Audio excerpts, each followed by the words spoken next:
saya doakan semoga teman-teman sekalian sehat walafiat dan dalam lindungan Allah Subhanahu wa taala. Teman-teman sekalian, pada video kali ini saya akan menjelaskan tentang sistematika penelitian kuantitatif beserta contoh-contoh dalam penerapan setiap sistematikanya. Oleh karena itu, jangan kemana-mana, tetap tonton video ini sampai akhir video, dan jangan lupa teman-teman silahkan like, subscribe, dan aktifkan tombol notifikasinya agar tidak ketinggalan video-video terbaru dari saya. Jangan lupa subscribe dan like guys, karena subscribe itu gratis. Ambah hoho. Hari ini kita akan belajar tentang sistematika penelitian kuantitatif. Nah, sistematika penelitian kuantitatif yang saya akan jelaskan ini kita ambil sampel, yakni penelitian korelasional. Nah, sistematika penelitian kuantitatif mulai dari bab 1 pendahuluan berisi tentang latar belakang masalah, rumusan masalah, tujuan penelitian, manfaat penelitian. Di bab 2, kajian teori, berisi tentang kajian teori, hasil penelitian relevan, dan hipotesis. Dan di bab 3, metode penelitian, berisi tentang jenis dan pendekatan penelitian, definisi variabel, tempat dan waktu penelitian, populasi dan sampel, teknik pengumpulan data, instrumen penelitian, dan teknik analisis data. Sedangkan di bab 4 hasil penelitian berisi tentang pembahasan dan uji hipotesis. Dan pada bab terakhir atau bab 5 yakni penutup berisikan tentang kesimpulan dan saran-saran. Hari ini kita akan jelaskan satu persatu dan mencoba untuk mengambil contoh. Nah, kita harus cari contohnya dulu. Nah, pertama, contoh-contoh judul kuantitatif. Korelasi antara lingkungan belajar dengan minat belajar peserta didik MTS Darul Hikmah Kabupaten Sinjai. Contoh kedua, korelasi antara kecerdasan emosional dengan prestasi belajar peserta didik MA Darul Hikmah Kabupaten Sinjai. Contoh ketiga, pengaruh metode pembelajaran dan kecerdasan emosional terhadap hasil belajar MTS Darul Hikmah Kabupaten Sinjai. Ini 3 variabel. Dan pengaruh media pembelajaran dan kecerdasan emosional terhadap hasil belajar peserta didik Madrasah Aliyah Darul Hikmah Kabupaten Sinjai. Ini juga 3 variabel. Nah, yang akan kita berikan contohnya pada kesempatan ini adalah korelasi antara lingkungan belajar dengan minat belajar peserta didik MTS Darul Hikmah Kabupaten Sinjai. Kita masuk kepada bab 1 pendahuluan. Nah, bab 1 pendahuluan berisi tentang bagian A, latar belakang masalah.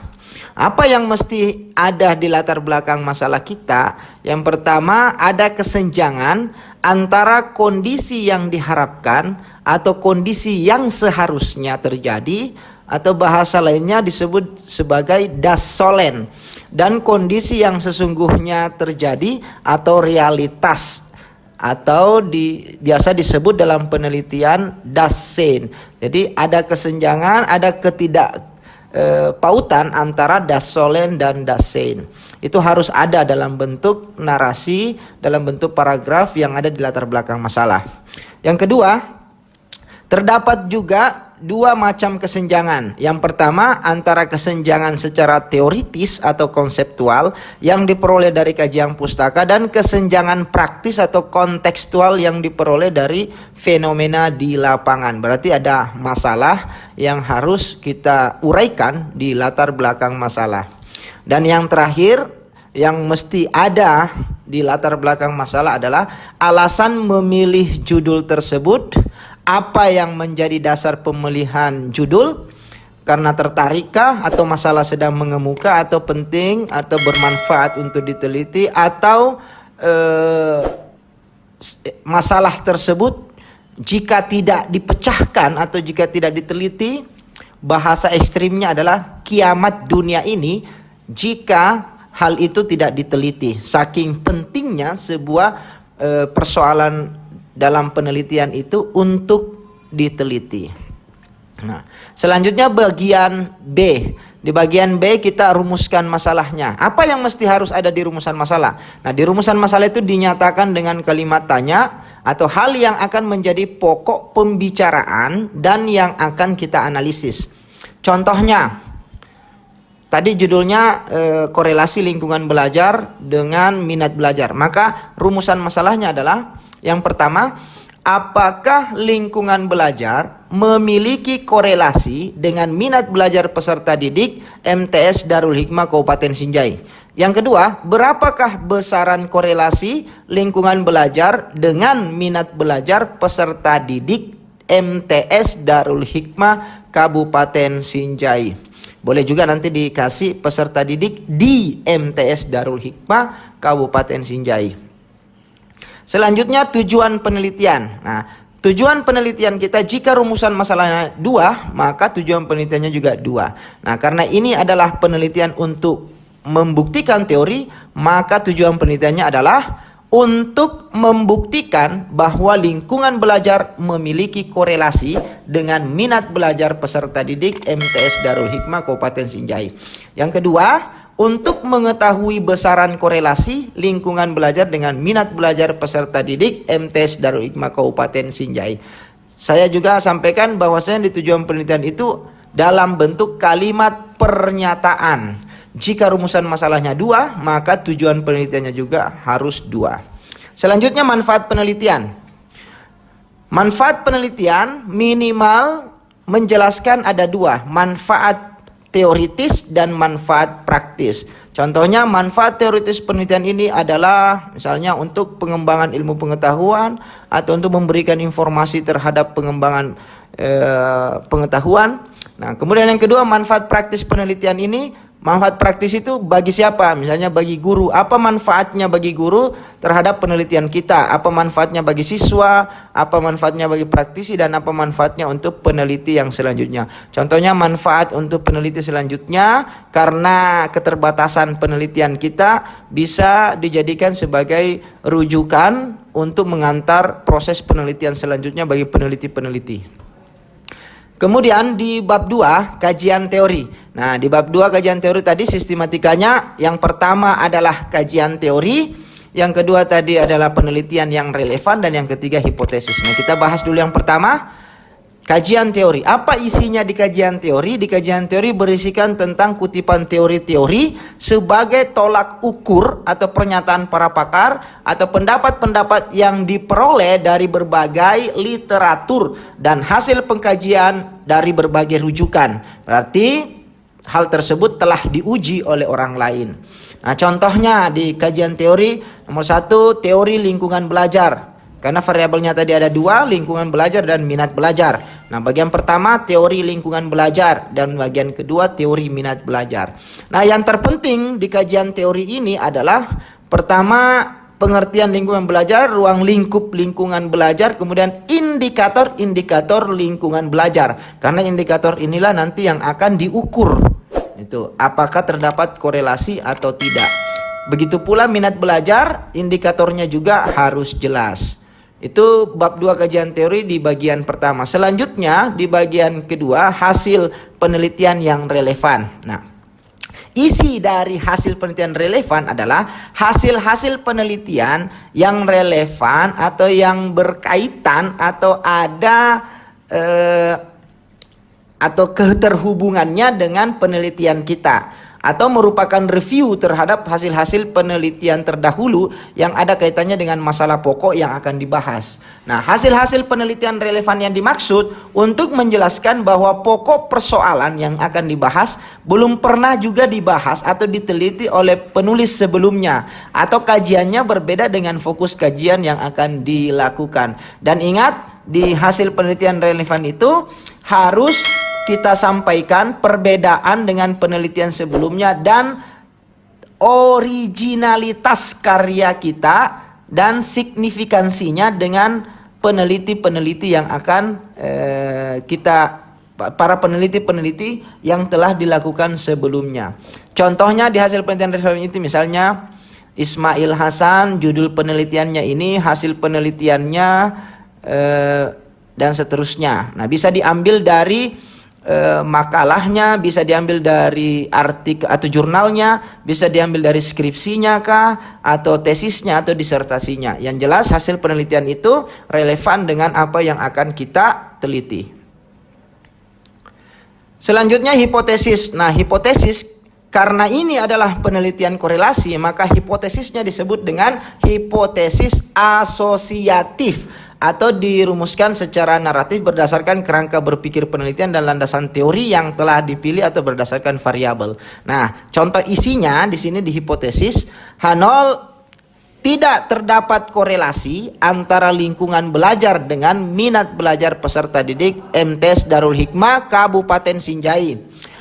HA-nya atau hipotesis alternatifnya terdapat korelasi antara lingkungan belajar dengan minat belajar peserta didik MTs Darul Hikmah Kabupaten Sinjai. Nah, hipotesis inilah nanti yang akan diuji pada bab 4, yakni uji hipotesis.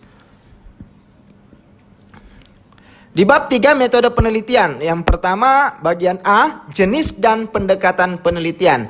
Nah, jenis penelitian apa yang digunakan yang cocok dengan masalah atau tujuan penelitian kita. Kemudian yang kedua, pendekatan penelitian apa yang digunakan dan cocok dengan masalah dan tujuan penelitian kita. Karena kita ingin membuktikan tujuan penelitian kita tadi untuk membuktikan apakah terdapat korelasi atau tidak, maka jenis penelitian yang digunakan adalah jenis penelitian korelasional dan pendekatan yang digunakan adalah pendekatan kuantitatif. Di bagian B, definisi variabel penelitian. Nah, di sini poin dari isi definisi variabel penelitian, teman-teman harus menjelaskan secara operasional yang dapat diukur penjelasannya. Contohnya, lingkungan belajar yang dimaksud dalam penelitian ini adalah tulis nanti secara operasional yang dapat diukur, bukan yang harus dijelaskan, dan apalagi bukan dalam berbentuk definisi saja, tapi dalam berbentuk konkret. Misalnya ganteng. Nah, ganteng ini jangan didefinisikan tapi harus dikonkretkan. Misalnya ganteng itu mancung hidungnya,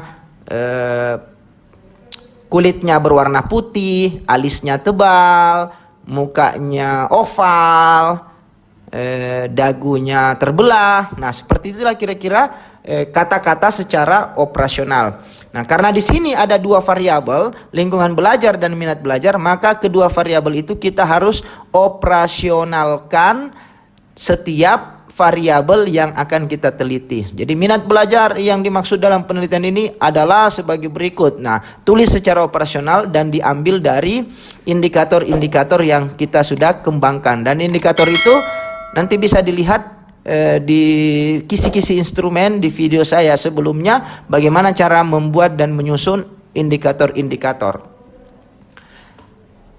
Selanjutnya, tempat dan waktu penelitian. Nanti di tempatnya di mana? Di MTs Darul Hikmah Kabupaten Sinjai, lengkap dengan alamatnya. Kemudian waktu penelitiannya yang digunakan itu berapa bulan, pada tanggal berapa sampai tanggal berapa. Itu nanti dijelaskan. Selanjutnya, populasi dan sampel. Nah, populasi dan sampel, untuk video lengkapnya tentang populasi dan sampel bisa melihat di kolom kartu bagian atas sudut kanan, dan bisa dilihat di video saya. Yang jelas contoh penggunaan populasi dan sampel itu saya sudah jelaskan, harus jelas populasinya berapa, ditulis populasi sebanyak 250 orang, kemudian sampelnya berapa, 152 orang peserta didik. Pengambilan sampelnya menggunakan rumus apa? Kebetulan ini menggunakan rumus table Critchy and Morgan. Dan jadi 152 itu karena menggunakan table Critchy and Morgan. Kemudian cara menentukan 152 orang itu siapa-siapa, teknik pengambilan sampelnya apa? Teknik pengambilan sampel yang digunakan adalah simple random sampling. Nah, mengapa digunakan simple random sampling? Karena agar seluruh siswa dapat berpotensi menjadi sampel. Selain berpotensi menjadi sampel, Simple random sampling dapat digunakan jika seluruh peserta didik itu homogen. Gitu. Selanjutnya di bagian E, teknik pengumpulan data. Nah, karena ada dua variabel tadi, maka bagaimana kita teknik apa atau metode apa yang digunakan untuk mengumpulkan data, mendapatkan data tentang lingkungan belajar dan mendapatkan data tentang minat belajar. Nah, di sini yang bisa mengukur sikap itu menggunakan teknik angket atau metode angket atau teknik kuesioner atau metode kuesioner. Nah, digunakan untuk apa? Untuk mendapatkan data tentang lingkungan belajar dan minat belajar. Jadi, angket ini nanti untuk mendapatkan dua variabel data, dua variabel masing-masing lingkungan belajar dan minat belajar.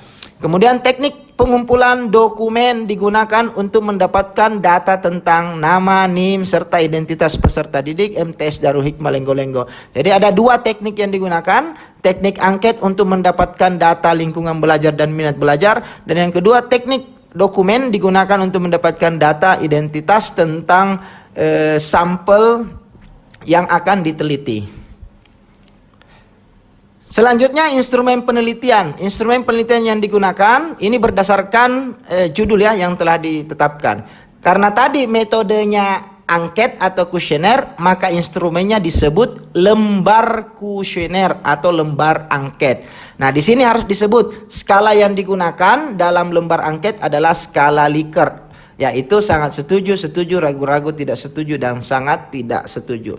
Kemudian di pedoman dokumen untuk mendapatkan nama instrumennya adalah dokumen atau lembar dokumen tentang identitas peserta didik di MTS Darul Hikmah Kabupaten Sinjai. Teknik analisis data yang digunakan. Nah, analisis data yang digunakan pertama menganalisis uji instrumen penelitian. Nanti menguji instrumen penelitian dengan cara dua tahap, yakni uji validitas dan uji reliabilitas instrumen dengan menggunakan aplikasi atau bantuan SPSS. Kemudian uji hipotesis, uji T dilaksanakan dengan langkah membandingkan dari T hitung dan T tabel.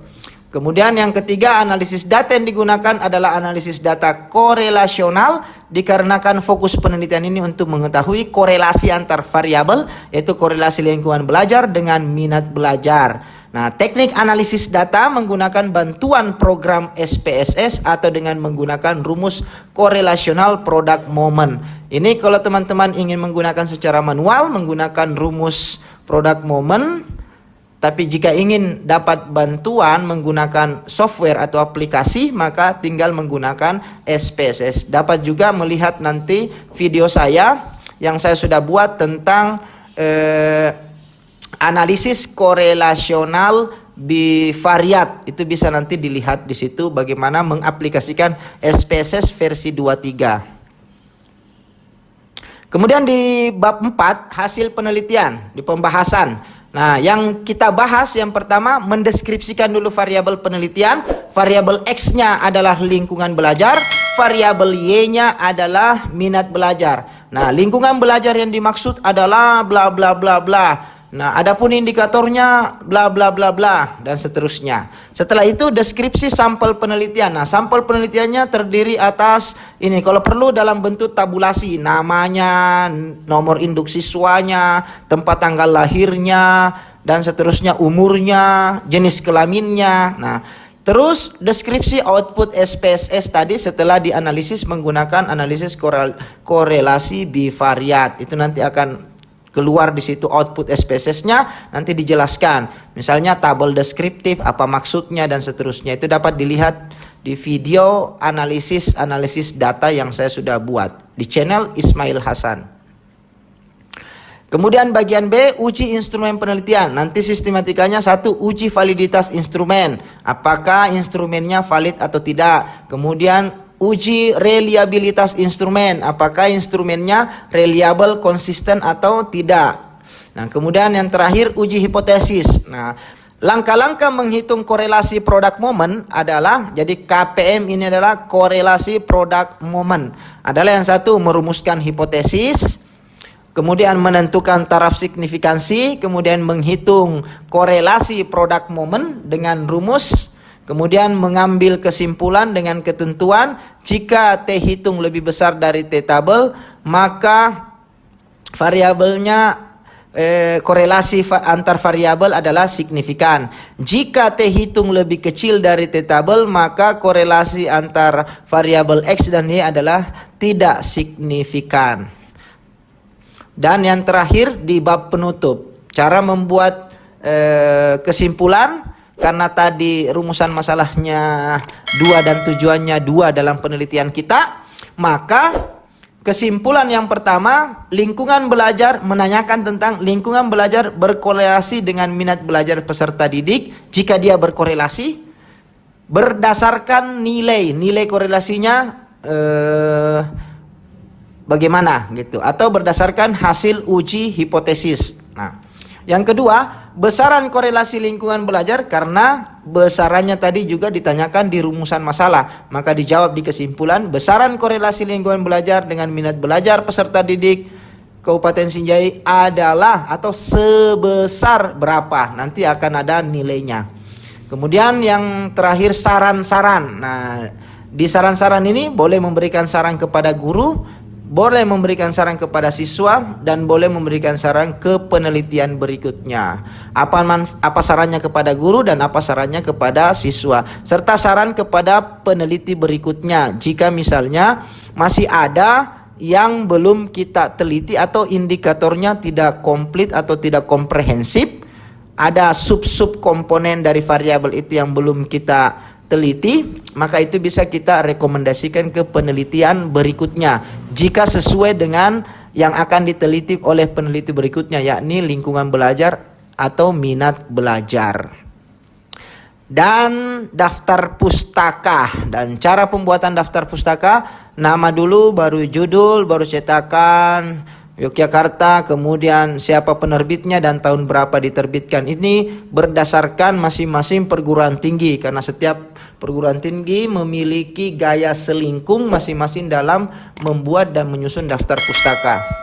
Dan yang terakhir, dalam skripsi kita, lampiran-lampiran itu dilampirkanlah kisi-kisi instrumen penelitian, lembar angket, pedoman dokumen, tabulasi hasil angket, tabulasi hasil dokumen, SK pembimbing, surat izin peneliti, surat keterangan bahwa kita telah melaksanakan penelitian pada sekolah tersebut, dan yang lain-lainnya. Demikianlah video tentang sistematika penelitian kuantitatif, dan nantinya kita akan lanjut ke video berikutnya tentang sistematika penelitian kualitatif. Semoga video ini bermanfaat untuk teman-teman dan untuk pengembangan ilmu pengetahuan. Terima kasih telah menonton video saya. Salam pendidikan dan wassalamualaikum warahmatullahi wabarakatuh.